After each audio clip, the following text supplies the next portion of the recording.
女人名叫许妍，是个事业型女强人，一手创办了自己的服装品牌。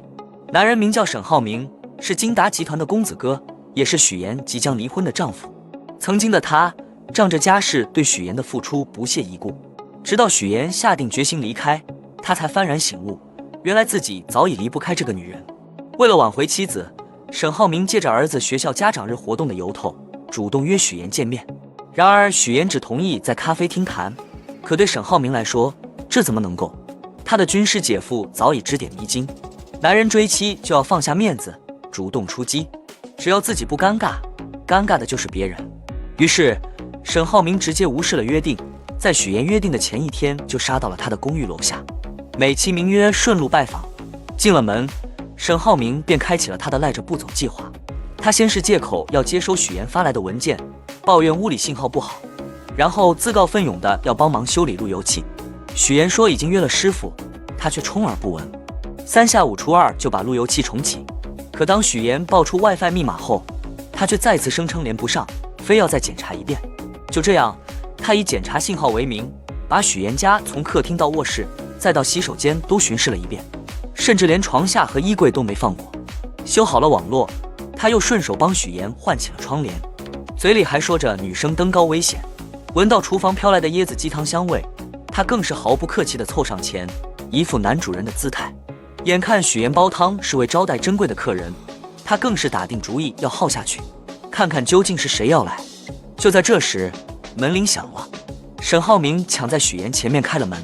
来者不是别人，正是许妍的姐姐和闺蜜团。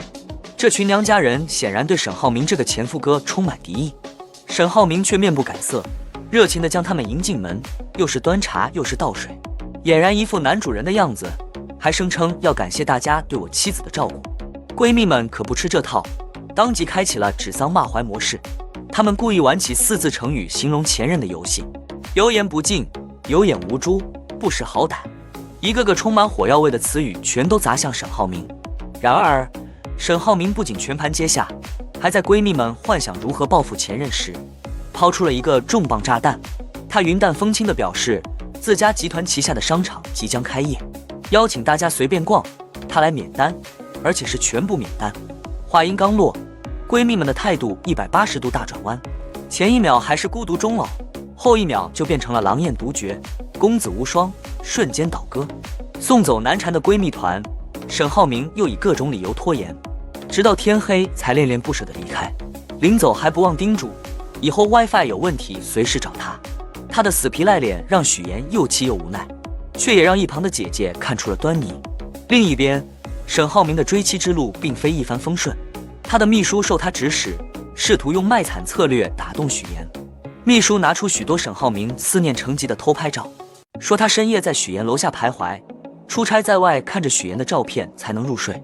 然而心思缜密的许妍一眼就戳破了谎言，他犀利地指出，这些所谓的偷拍照角度近得像对脸拍，还有一张照片明显是坐在床上拍的，这哪里是偷拍，分明就是摆拍。秘书的计划瞬间破产，灰溜溜地向老板汇报任务失败。软的不行，沈浩明决定来硬的。他发现许妍的合作伙伴投资人蒋亮对他似乎别有用心，为了宣示主权，他先是得知蒋亮喜欢逛一个古董展览馆，便豪掷千金，直接将整个展馆的展品全部买下，让蒋亮扑了个空。紧接着他又打听到蒋亮要和许妍在公司开会讨论未来发展，便带着甜品不请自来。会议上，蒋亮大谈资本的力量，劝说许妍引入融资，快速扩张，走上资本化运作的道路。他描绘了一幅美好的蓝图，仿佛只要有钱，一切问题都能迎刃而解。就在许妍被说得有些心动时，一直旁听的沈浩明终于开口了。他一针见血地指出了资本的嗜血本质，揭示了对赌协议背后隐藏的巨大风险。一旦业绩不达标，创始人将失去对公司的控制权，辛苦创立的品牌也会被资本一口吞下，沦为打工仔。他的分析鞭辟入里，让许妍瞬间清醒。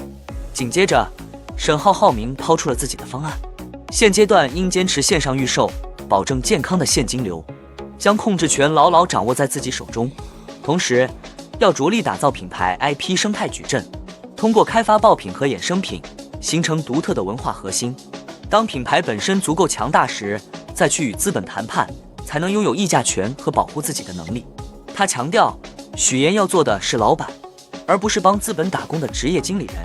这一番高屋建瓴的商业分析，不仅完美契合了许岩想做细水长流的民族品牌的初心，更展现了沈浩明作为顶尖企业家的远见卓识。他懂得他的梦想，并为他的梦想规划出了最坚实的路径。这一刻，他不再是那个只会用钱解决问题的公子哥，而是一个真正能与他并肩作战的灵魂伴侣。会议结束时，情敌蒋亮被对得哑口无言，而许岩的眼神里也流露出了久违的欣赏与动容。与此同时，一场更大的危机正在悄然逼近。沈浩明的竞争对手为了破坏他和国际巨头巴莱金先生的合作，正千方百计地搜寻他和许岩感情破裂的证据。为了稳住这个300亿的大项目，沈浩明必须在3个月的考核期内维持住和许岩的夫妻关系。